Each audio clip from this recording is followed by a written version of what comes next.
Welcome to the show, gearheads. We just watched the Formula One Italian Grand Prix for 2025, and Max Verstappen wins from pole in an impressive display of speed at the Temple of Speed in Monza in Italy. In fact, it was such an impressive display of speed that I think they said it was the shortest or fastest, depending on how you want to call it, race in Formula One history at 73 minutes. So very, very interesting race today, especially the start of the race. This is Jon Massengale, joined by Bob Varsha in the studio in Austin. A special treat for us having Bob in town. He's here in town for the Lone Star Le Mans on a Circuit of the Americas. And Jonathan Green, by the way, is not going to be with us because he is already out at Circuit of the Americas. But Chris Medland will be joining us from Monza here in probably about 15 minutes or so. And he's going to try to get us some interviews, and we'll get his take on what we saw today. And we got to start with the top of the race, Bob, because it was a little processional after that, but the start of the race was very, I would say that the racing was spectacular because the drivers were all, there was not a bunch of collisions, but there was fantastic wheel-to-wheel racing, wasn't there? There was indeed, and I think you hit it right on the head. Everybody got through at speed, and there was no incident. You know, I called it Dead Man's Curve before the race on our pregame show, and yeah, that's the first thing you look for is to see if everybody gets through cleanly, and they all did. You know, there was some argy-bargy, if you will, about Max Verstappen going off track and gaining position, holding the lead at that point. But then his team told him to give it back, kind of undercutting the stewards by not allowing them to rule on it because he gave the position right back. And then, you know, as soon as he could, he just drove back again past Lando. I mean, it was just about any way you could look at it. It was a demonstration of the combination of the Red Bull and Max Verstappen, who just had miles over the field. He just had so much performance in his pocket. It was felt like 2023 all over again. Yeah, it's exactly that. And that's I'm still just awestruck by how they managed Max's pace at the end of the race so that he effectively got into the pit window for the two McLarens. And at that point, there was nothing they could do because they couldn't come out and be fast enough to overtake him. He just had them in the palm of his hands. And I think that was just enormous. And I'm about to fall over trying to kick myself for betting against Max. Well, going back to the beginning, Max went off track like you talked about because Lando got a better start than Max. He came, it wasn't huge, but he got a little bit better start. So as he came into the corner, Lando just, Max complained on the radio. I wrote it down. He said he let the brakes go. In other words, he didn't hit the brakes hard, but he made the corner. He, being Lando, made the corner. Right. So Max didn't have really an argument there at that point. In fact, he definitely doesn't have an argument because that's exactly what Max did. I believe it was to Lando earlier this year, Saudi Arabia or somewhere. You get off the brakes, which puts you in a legal position to be run off the track by your opponent. And so they argued that they were, that Lando had done their man wrong. But it was, it was too late. It was already decided at that point. Yeah, and it's funny. I was thinking the same thing when he did it. I was thinking that he was doing a Max. He understands the rules. He understands, and then this is not that sophisticated of a maneuver to but the fact that that Max was giving him a little bit on the radio, hopefully trying to do something there. But it's a bit like gymnastics. You pull a move that nobody thought of before, and they name it for you. Yeah. Well, also, there was a lot of action from Leclerc at the start of that race. He was really he was on it trying to say, I'm going to try to win for Ferrari at home. He was really aggressive. He knows he's got a fast car in a straight line. So he was just going to try to barge his way up to the front. But it was never really on. Max had everybody covered. The McLarens had everybody but Max covered, and so Leclerc wasn't going to be able to get to the front. Well, and also, it didn't take long for Max to get the lead back with the pace that he had. I think it was lap 4. He took back the lead, and that didn't surprise. I don't think it surprised any of us after seeing the way he put up such a fast lap time in qualifying. So we knew Max was going to have pace today. Mm-hmm. But so the way that the race ended up here is that now we're down to 31 points. We went into the race today with Oscar Piastri leading Lando Norris by 34. But with the finish today, we now have a 31-point lead. And let me just run down the race order finish just in case you just tuned in and missed it. But Max Verstappen wins, followed by Lando Norris and Oscar Piastri. And we'll get into the pit stop that went on with all them here in a minute. And then followed by the Ferrari of Charles Leclerc, then the Mercedes of George Russell. And then in P6, Lewis Hamilton in the other Ferrari. And we'll talk about that because he did a pretty good job getting from 10th to 6th. Followed by the Williams of Albon. Speaking of a good job, Mm-hmm. They didn't have a good starting position. And then Bortoleto, I think he held. I think he actually started in 7th. Yeah, he dropped back 2 places. I think it was 6th on the grid. Yeah, he was 6th or 7th. But anyway, he dropped back a little bit, but he held in the points. And Antonelli finished at 9th. I was thinking he might have had a penalty there, Bob. But anyway, he's finished in 9th, followed by Isaac Hadjar with some points. Mm-hmm. Good for him, moving up. From the pit lane. Yeah, from the pit lane. Yep, and then followed by Carlos Sainz, the other Williams, in 11th. And the Haas car driven by Oliver Behrman in P12. He kind of blotted his copybook when he clobbered Carlos Sainz at the first chicane. Yeah, that's true. Yep. And we'll talk about that because that was interesting to me. I wasn't sure if there was some blame there both ways. But anyway, then let's see. Behrman, then Yuki Tsunoda, and followed by Liam Lawson, Ocon in the other Haas, Gasly in the Alpine, Colapinto in the Alpine, and Stroll, the last of the cars running. And Alonso retired, and he retired on lap 25 with a suspension failure in the front. Mm-hmm. And boy, he was disappointed in that because he was in the points. And Hulkenberg retired before the start of the race with a hydraulic issue. We heard from Jonathan Wheatley on the pre-show about that. So he didn't even get to start the race. No, they called him in on the formation lap. Yep. So just going back to some of these things, let's talk about the pit stop scenarios and the team orders that happened with McLaren.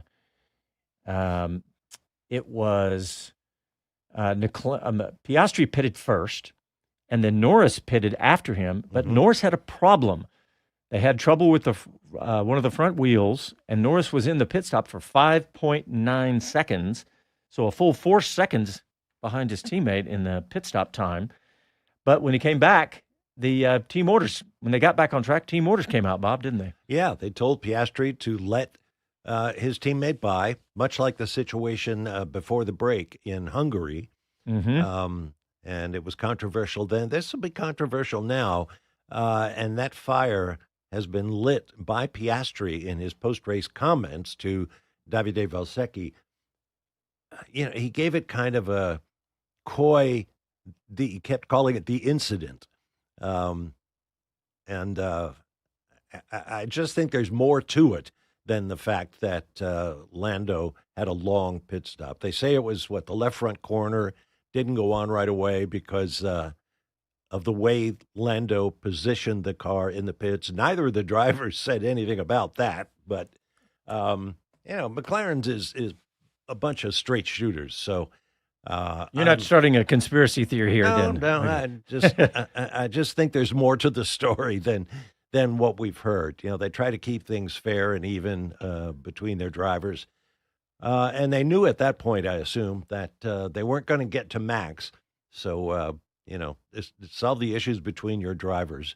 And, let's go on to race another day. Yeah. And, look, this McLaren has such a big lead in both the championship for the drivers and the constructors. So they've got a little leeway, don't they? There's not. Oh, my gosh. They're over 600 points in the championship right now. I don't think anybody else is within 400 points of them. Yeah, they've got leeway to the other teams, but they don't have a lot of leeway between the drivers, so that is going to burble up. I mean, let's face it. Right now, Oscar Piastri and Lando Norris have the opportunity to do something that is incredibly rare, and that's win a championship. And who knows what happens next year? They may not have this chance ever again in their career. So that's why this is such a big deal for both of these drivers right now. It's the reason you get into any kind of racing or any endeavor, really, and certainly in Formula One, you come to try to win a world championship. There's not money on the line. All that goes to the constructors. It's the matter of personal pride and achievement, and both of McLaren's drivers have that in spades. Everybody wants to win a championship, but as Jackie Stewart once said, there's only typically 4, 5, 6 cars out there that are capable of winning the race and by extension the championship. Everybody else is, they show up and they go racing. Hoping for rain. Yeah, right. It's going to be an interesting situation. I'm sure Zach Brown and Andrea Stella at McLaren, know how to calm the waters between their drivers. And as we saw today and in Hungary before it, they're willing to make a decision as a team between their drivers to reverse positions or do whatever it takes to make up for a problem earlier in the race that they think unfairly affected their drivers. So, when it comes, we'll argue about it. Yep. All right, well, we're going to take a quick break, but when we come back, we're going to talk about Ferrari in depth a little bit because this was Monza and this was the home race. The Tifosi were out in force, and we'll talk all about it right after this. All right, let's go check in on YouTube. I don't even have the show up, so let me get it up, and we'll see what the boys and girls are saying out there. All right. A record-setting race, Mike Bull says. Yep. 73 minutes, 44 seconds, a record-fast race. Yeah, there were records broken all weekend. Speed records of all kinds. Yeah. Really. That's a good point. Talk about that, too. Thank you, Kevin, because I had 73 minutes. I didn't have the seconds. Records broken. Mike Bowles says, I was kind of thinking it was becoming ho-hum until the last 10 laps, and geez, it got interesting. Yep. All right. Todd Dauber, where in the world did Max's pace come from today? Unreal. Everybody would like to know that. And he also said, personally, don't like McLaren's call to switch. Like you said, Bob, team orders are always controversial. Yeah. Virtually always. Correction.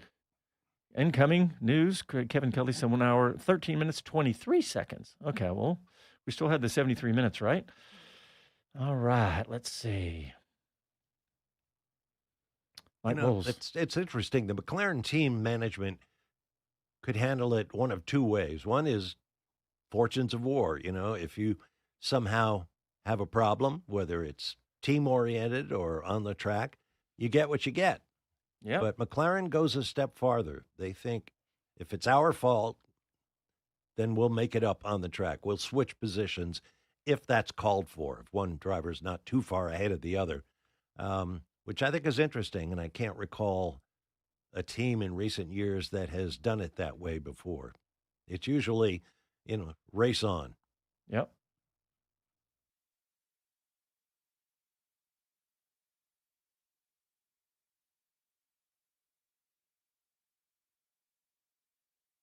Hi, this is Max Verstappen, and you're listening to Speed City. Welcome back to the fastest hour in radio, Speed City. I love it, Casey. Max Verstappen. That song is an earworm. Isn't that what they call that, where you can't get it out of your head? Get it out of your head, yep. Because I think I sang it for 3 days after last weekend. But congratulations to Max Verstappen. What an amazing weekend he had.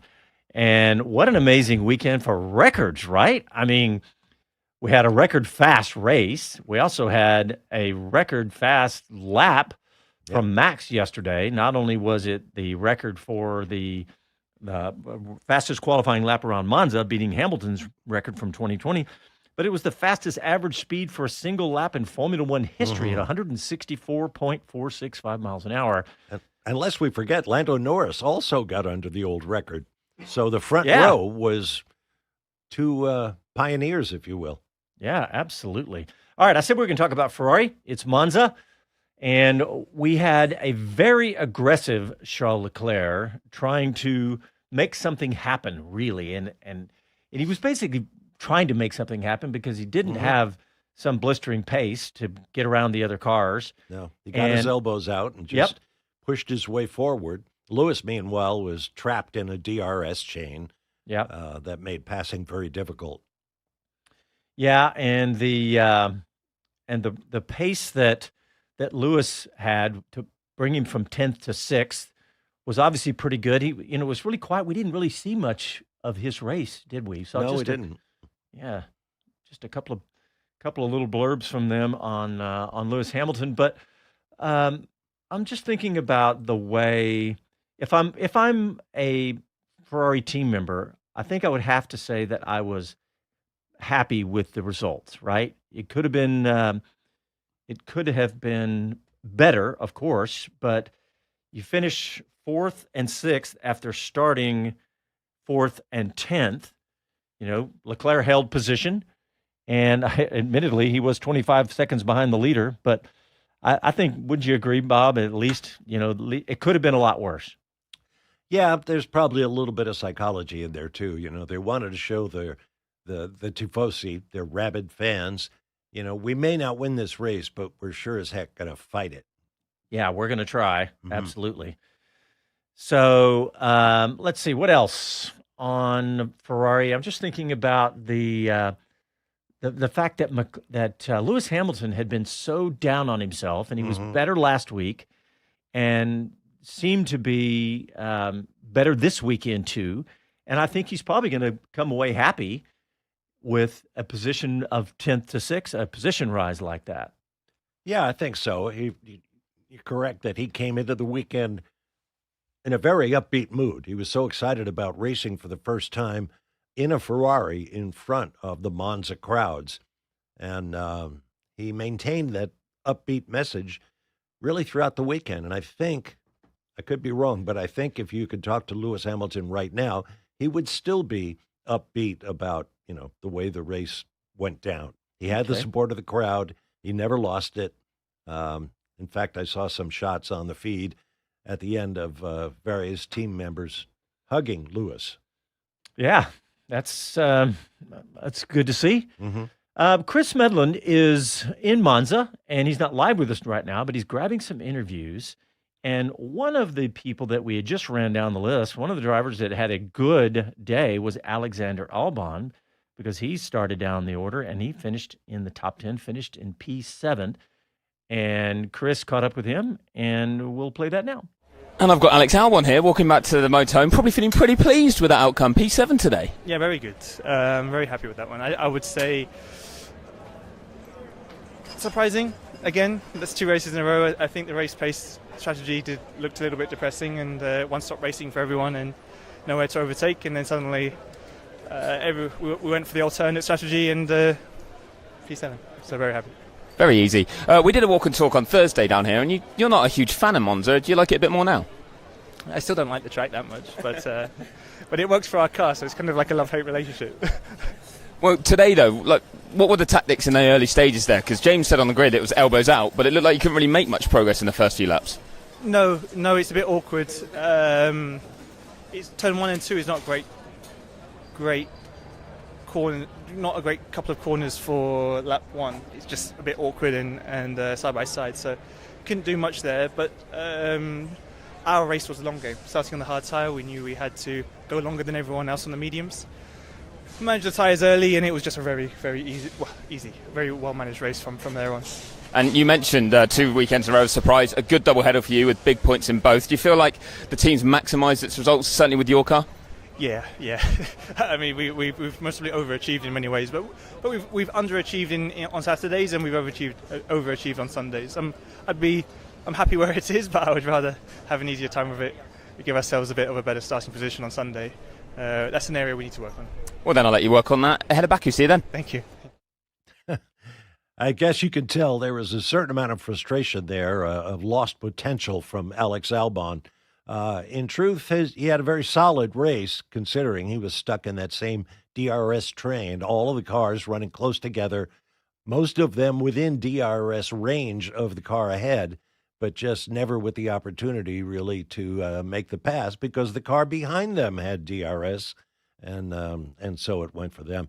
Although I will say Albon's teammate, Carlos Sainz, has a lot to be upbeat about after that race. Of course, he started in a poor grid position, as did Albon, but he was coming forward until he got bopped by Oliver Behrman in the Haas at the second chicane.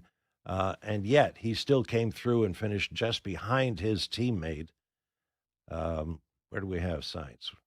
Well, a couple of places behind his teammate in 11th, but that was still a big improvement on what they had entering the race. And I think they're going to see it mostly as a lost opportunity because they were quick in practice, but did not qualify well.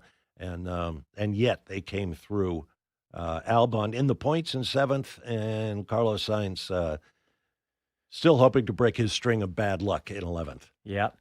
All right. Well, Chris Medland just sent us another interview. He caught up with the Red Bull team principal, the new Red Bull team principal, Laurent Mekies. Got Laurent Mekies here. Laurent, yesterday you weren't too sure if you could win this race. Today you've dominated it. How smooth was that? Honestly, it's. I think Max what has done today is pretty much the definition of perfection. So it was, unbelievable. We obviously had the pace, but he still had a very, very difficult challenge with the lap one. Had to let Lando go and then passed him and then opened the gap with an incredible pace. Really, he just. I think he surprised all of us by how much he was able to extract from the car. So well done to him. It's great for everyone, all the men and women in Milton Keynes that worked so hard to get the car back to that level. We know Monza is very layout specific, but it's good news. Thank you. First one for you as well. It's a massive work from everyone in Milton Keynes. Really, just well done to them. Thank you. Well done. What an interesting time to be the team principal stepping in right now for him, right? Laurent Mekies? Yeah, he probably doesn't have much of a background with the car, and yet, this is the Max Verstappen effect again. He is wrestling so much performance out of that car that rightfully he should not get, and I'm sure Laurent Mekies is painfully aware that Max is making him look good. I wonder if there are some new fans, I'll call them, for Max Verstappen right now, because he's not dominating like he has before. And he's an underdog right now. Mm-hmm. And he is showing this different side of him that I've been talking about a couple of last few shows, right? Where he's the new fun and happy Max and not so, and he wasn't doing anything crazy on track like he did in his early days, I would say. Right. No championship pressure this year. Yeah.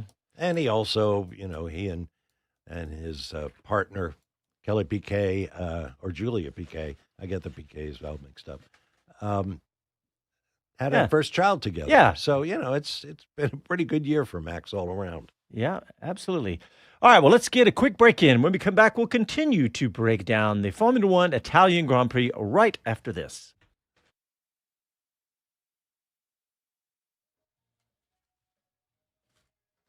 All right, guys, y'all got to bear with us. Bob and I are starving. We've been up since 6 o'clock and have not had any food. We're going to try to sneak in a bite during the break. What are you guys having? We're having breakfast tacos from Rudy's Barbecue.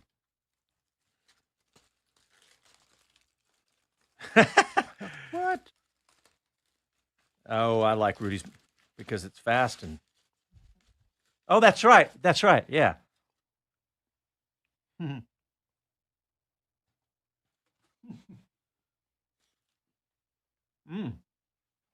Napkin, Bob? Thank you. All right, let's see. What are the boys saying? Bill Ricker's here. He switched over.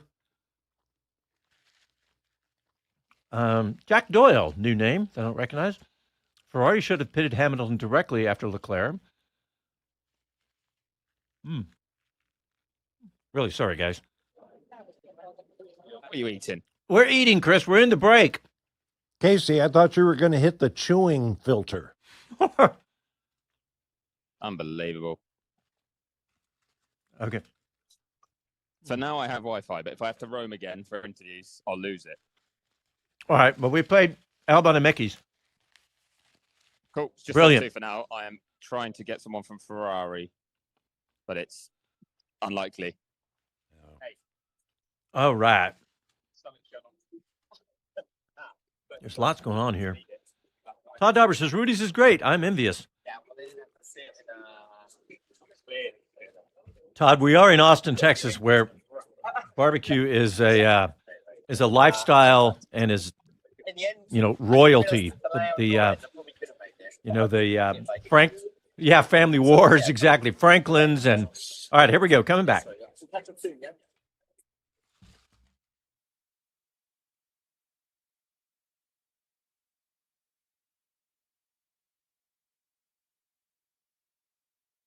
Hi, this is Karun Chandok, and you're listening to Speed City.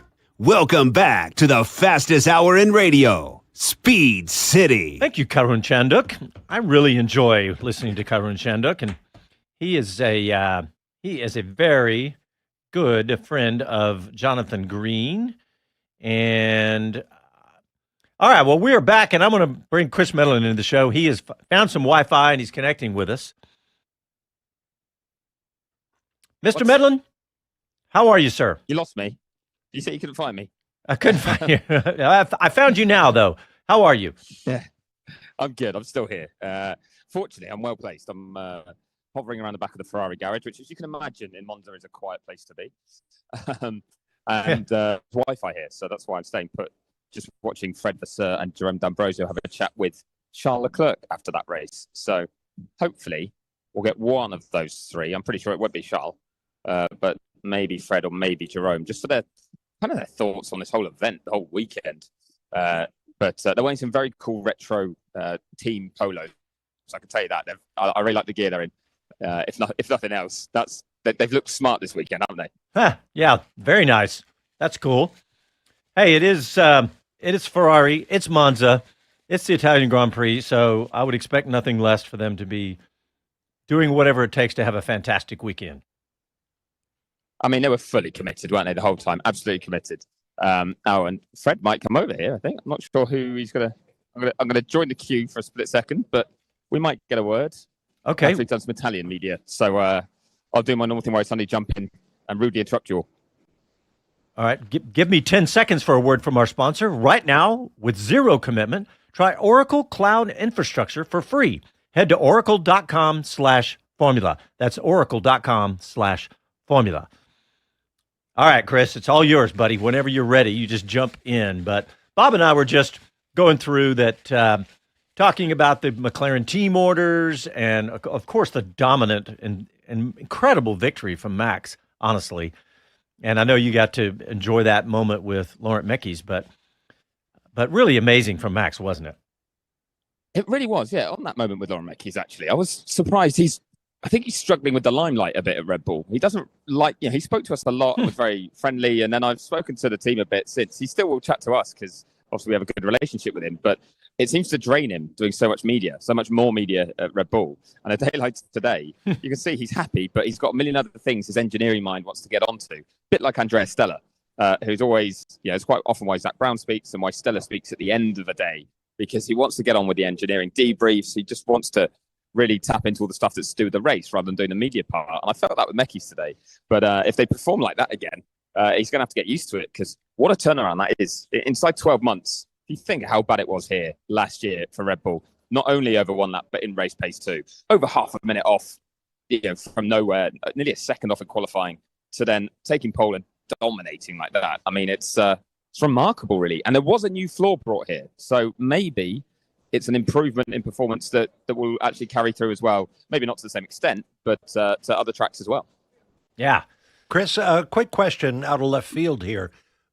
With 8 races still to go in the season, Do you have a sense of, I don't know how to put this. Oh, yes, I do. Who's basically given up and looking ahead to 2026 and devoting their resources to that, as opposed to the teams who find themselves in a position to win, if not a championship, to pick up a couple of places in the constructors and enhance their budget bottom line, Their bank account. And is anybody in danger of going through what Williams went through last year, where it looks like you're going to empty the parts bin and have to Your make timing is parts? great, Bob. It means I can interrupt you because I've got Fred Vasseur here, who I think nearly done with his media for the day, so he can smile about it. Fred, 4th and today, having 4th and 10th. Good return, surely, given not a lot happened now. Yeah, that I think it was difficult to do much better, honestly, with what we had today. Compared to McLaren, it's for your best results of the season in terms of delta. And it's just that Max was outstanding and that he did a fantastic job on the quali, on the race, single lap. Okay, now we have to take the positive of the weekend, the fact that Lewis is back, that it's good for us and helping the team. And this is a good step forward for the last part of the season. Did Max's pace surprise you, like it surprised many other people this weekend? Yeah, they had a very tough weekend in Monza 1 year ago and a very good recovery. Perhaps they were a bit more focused on the low downforce package, but it's true that they did very well now. Let's see next week. But do you get to breathe out a little bit now? I mean, this must be a really hectic race weekend for you as part of Ferrari. Special, but tiring. Yeah, it's always very special, quite tough, but also that it's so incredible to have the passion of the Tifosi. I went to the fans that they are so nice, that so enthusiastic that it's only in Monza and in Imola that you can have something like this feeling, and it's really a shame that we were not able to give them a podium this weekend. Maybe not a podium, but you outscored Mercedes quite comfortably. Good in that fight for P2. Is that the main target for the rest of the year? Yeah, but now that McLaren is gone, but I think the target is to be P2. Red Bull is not that far away also, and it's a good fight from the beginning of the championship between Ferrari, Red Bull, and McLaren and Mercedes. But okay, let's take this target and also the fact that I would like to win some races until the end. Well, we look forward to you trying to do that. See you back. Thank you. That's good, Chris. Before you came on, Bob and I had a discussion about Ferrari, and I said, I feel like they would be pretty happy with where they finished today. And I guess Fred kind of confirmed that, didn't he? Yeah. Sometimes you feel like you've got a safe question in that sense that you feel like you've got to read on some of what their opinion's going to be or their mood. The worst thing you can do, though, is say that, get it wrong. So if it had been like, no, we'd come here to win and we haven't won, so we're so angry, you look like a bit of an idiot for suggesting otherwise. But I think it's just realistic expectations. As he said, the gap to the McLarens was 4.2 seconds at the end of that race, which it's the closest they've really been in race trim. Now, I think it was partly aided by the slow stop for Norris and then the switch, which obviously cost Piastri time. But those McLarens were also on soft tyres that they could push hard at the end of the race. So I think it was a very solid performance in that sense. And without something crazy happening, you saw when Leclerc got ahead of Piastri, didn't quite have the pace to stay there, but he was in the fight with him, which was encouraging. And it was actually when I came out to the back of the garage here to try and get the interview originally, I'd seen Fred here. He heard a lot of noise out the front of the garage on the pit straight and wondered what it was, and was told by his press officer, that's Charles who's gone onto the pit wall. So he went through there as well to have a look, and he came back with a big smile on his face. And I think the Tifosi are still happy because Ferrari had a solid day. You know, they were competitive, solid points, both cars in the top six. But also then that means that the team can feed off it a little bit as well. It's always a special for them. Yeah, well, that's great. I felt that way. And Lewis Hamilton, right? He's got to be happy coming from 10th to 6th. I think he will be. I think he might be a bit frustrated that obviously if he'd started 5th with the pace he showed today, he could have been finishing 4th, not too far from 3rd given the way the race panned out. He'd have expected to beat George Russell in that sense. But he already had a week to be sad about that. Yeah, it will frustrate him because of the what ifs and the buts and the maybes, because he's yet to get on the podium for Ferrari. And of all places, you'd want to do it here. I did hear actually there was a bit of booing before the podium and maybe during it. I'd already headed into the paddock at that point, and some people are saying it was because of the McLarens. So when they came out with having switched positions, that they were booing that decision. Or it may well just have been the fact that there was no Ferrari on the podium, which would make sense to me. They come here to see a Ferrari on the podium and they jokingly will show their displeasure at that. Lewis would have known that if he could have had a perfect weekend and didn't have that penalty, he could well have been in that fight. But as Fred says, you say he's back. I don't think he went away. He had the crash in Zandvoort, but his pace was good. His pace has been much closer to Charles for a number of races now. I think if we say he's back, that happened a lot earlier in the season. Chris, what, you don't speak Tifosi? You're not 100% sure what the fans were booing about? My Italian needs a little bit of work, I will admit. Some of the hand gestures I get told are similar to Italian when I'm on the radio. If I don't have the phone in hand and I'm using another hand to gesticulate while I'm talking, then people take the mick out of me for that. So shut up. That's a bit absolutely. I'll tell you what, you don't see actually. I'm hiding still between the Ferrari garage and its engineering trucks, where it is genuinely quite quiet, as Lewis Hamilton heads back into the paddock, so he's about to get mobbed. But the main part of the paddock is very busy. And when you're doing interviews like the one I was doing with Alex Albon, you genuinely do need another hand free to push people out the way this weekend. So I'm trying to make it sound like I'm smiling on the mic, but I'm actually frowning at people that are getting in my way. I want to see you do that sometime, Chris. It's such a waste of time. It's very childish. Really annoying. Casey, nice work. I forgot we had that one in the can. Oh, that's so good. That was Max. Hey, I don't think we have to even look it up. I haven't, but driver of the day, I'm assuming, was Max Verstappen. But if not, and if it was, first of all, Chris, who would you pick as your runner-up? Of driver of the day? Yeah. Good one, right? I think I think I was going to say maybe Alex Albon. That's where I had my eye on right then, because Yeah, that was a good performance. I'm trying to think. Gabriel Bortoletto's was not bad by any stretch, but things didn't quite go Sauber's way today. Yeah. Who else?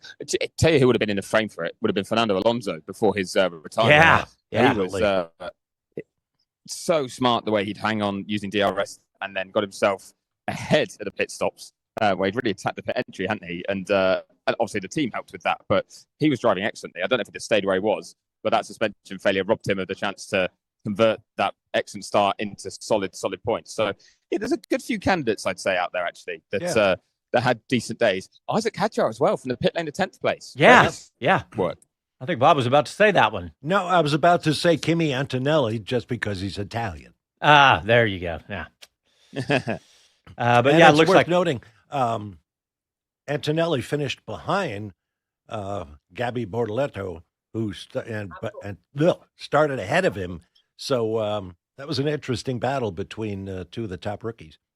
It's nice having you here today, Bob, because when Jonathan sits across from me, he's much shorter than you and me. And so you and I can have a conversation over these monitors. So eye to eye. Huh? Sorry for those listening on the radio. I hope I tried to paint a picture that's absolutely irrelevant. But back to you, Chris. What else today struck you? I know you didn't get to hear our conversation, but we've touched on most of what we already talked about. Anything else jump out at you? Well, one was how quick that race was. It always is here. But when you did interruption of the safety car or anything, then I think it was about an hour and a quarter. That was the entire race. 73 minutes. Yeah, I mean that's rapid. It does lead to us filling a lot of time, doesn't it? But we're not going to complain about some chance. It lets us get stuck into things a little bit more. But yeah, it was just I felt like, and I think I said it beforehand, that this race was going one of two ways. It was either going to be chaotic or a DRS train fest. Sadly, it was the latter in many ways. But we did have that McLaren controversy as such. And again, I was speaking to Lando Norris's trainer, and I kind of felt like, well, if McLaren didn't change the positions back, because it wasn't a position earned in any way, shape, or form by either driver doing anything right or wrong, then there would have been a lot more backlash, I think, in terms of both fans and media probably asking the questions of, well, you've just influenced the title race even more. Whereas the decision they made, as much as you could question, wow, it's racing when you get a slow pit stop, very rare that you get the opportunity to rectify that as a team. So I think they did the right thing. All right. Well, we're going to get a quick break in. When we come back, We'll continue to talk about the Italian Grand Prix, but we're also going to talk a little bit about Cadillac. And we have an interview that Chris did with Cadillac CEO Dan Towriss and Cadillac team principal Graeme Lowdon. You're listening to Speed City. Back after a quick break.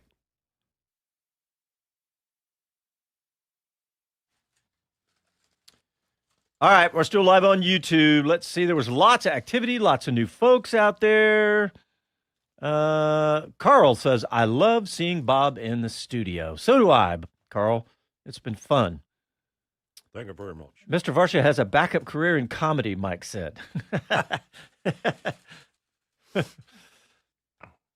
I'm still trying to finish my Rudies. Sorry, you guys. Bill Ricker says, BBC wondered if Oscar would have favored team swap if shoe was on his foot. Well, he asked for a swap. The team seemed to agree with his penalty. It was unfair. So, yeah, he would have asked if nor offered. All right. Chris, what's going on around you, buddy? Well, I'm still at the back of Ferrari because I'm on the Wi-Fi here, but I'm actually going to go and roam into the paddock. So you might lose me, but I want to try and get Jonathan Wheatley after that P8 for Gabby Bortoletto today. And if I can, I'll see if I can get someone from McLaren as well. But Stella normally by now is trying to run away from interviews, so I'll see if he's still doing any. All right. Sounds good. I'll stay connected, but if you don't hear from me, all right, we'll know why. We'll know why. Yep, and we're just going to go, those on YouTube, we're going to go to 10:30 Austin time, so another 12 minutes. And then Bob and I are jumping in the car, headed out to Coda. Right. Got another race, a mere 6 hours. Just 6 hours, no big deal. There's no way they can shorten that by going good news, faster. We got Johnny Green. We'll just wind him up and turn him on, and then we'll go out and have some more tacos. Yeah. Although I do not envy Chris going out in the crowd at Monza because it is notoriously boisterous and huge.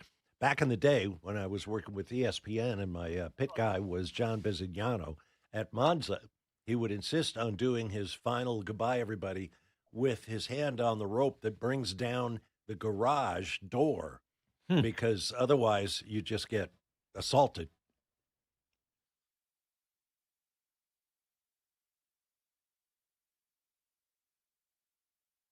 Hi, this is Jay Leno from JayLenosGarage.com, and you're listening to Speed City.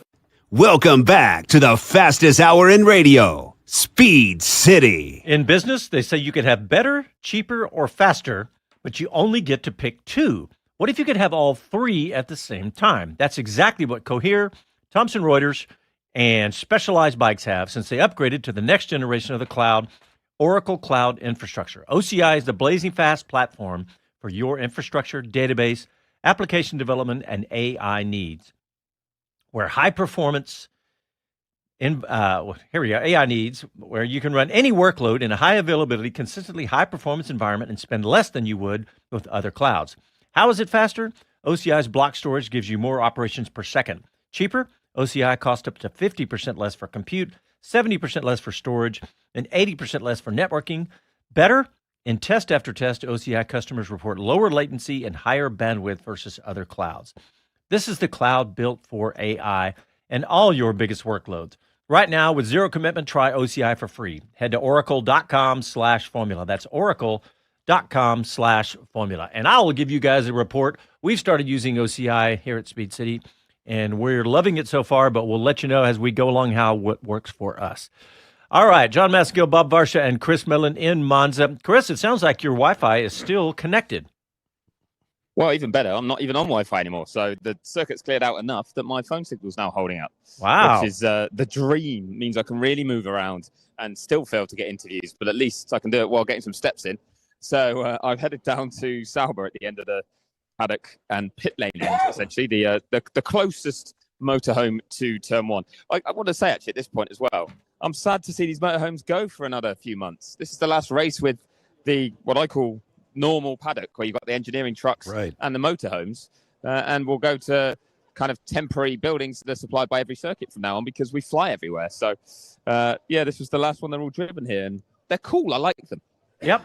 And we get a little taste of that here because we have the temporary ones like you're talking about in Austin. But when we go to Vegas are the they're not the same ones, obviously, Chris, but they're more of a permanent style, sort of. I can't remember now that I'm saying all that.